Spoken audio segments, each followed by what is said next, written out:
Happy Wednesday, everybody. Welcome to Prepare the Way, episode 6. Today we're talking about if you're running on E, if you're running on empty, if you're hanging on by a string in life, then this episode is for you. This is Prepare the Way, where I help prepare the way for men to discover the truth on how they're called to live. And as I said, we're talking about hanging on by a string.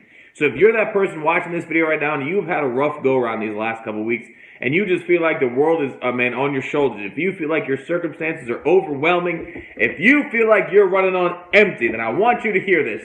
Focus in, zoom in, give me 4 minutes of your time. All right, so real quick story I have to tell. It's going to line all this thing up. So today, I was with my boss, and we were driving out in Woodruff, and we were driving a vehicle, and about 30 miles prior, I said, hey, boss, we're getting low on gas, we may need to get some. And he's like, yeah, all right, we'll get some. And as we're driving, he's not thinking of the gas tank, and I'm watching the gas tank, and next thing you know, we're in the middle of nowhere up in Woodruff, and he goes, starting to sputter. And so we pull into a gas station, but the gas station doesn't have diesel.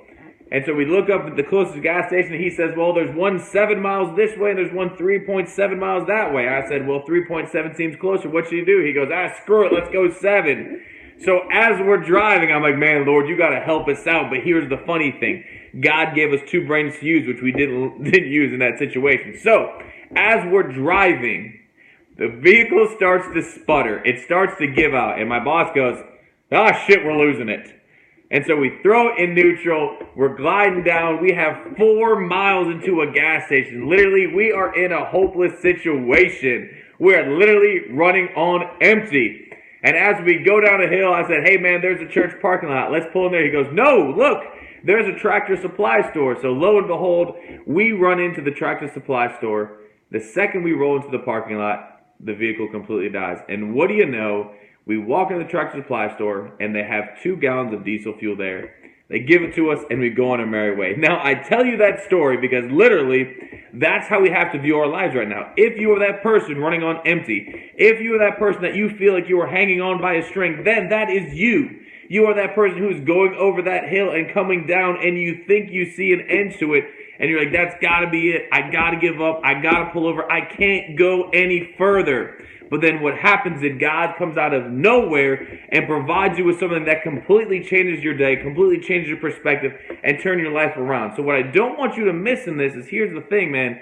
When we were driving that vehicle, literally, GPS, everything told us the closest gas station was 7 miles. There was nothing in sight that could help us. We were literally helpless.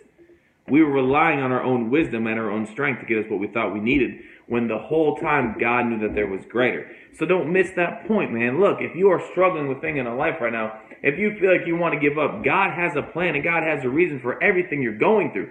You just got to understand that the way that you think and the understanding you have is so far under the way that God thinks. Literally, He used a Tractor Supply store today to save me. How amazing is that? So in my own life, I have to look at it when I'm on the cusp of giving up, when I'm on the cusp of running on empty, when I think I can't go any further, I then open up my eyes and to realize that God has not left me. God is not straining me there. God is actually providing a way for me greater than I can hope for or imagine.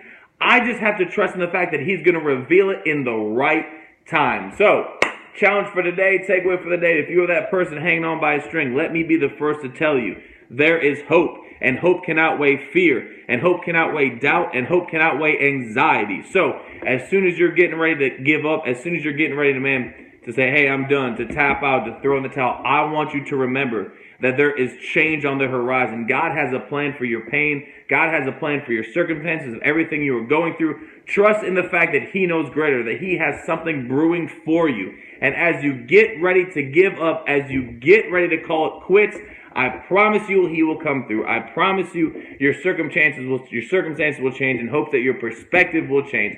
Because when I was running on empty and I thought I had no more ideas, nothing that could happen, God turned it all around.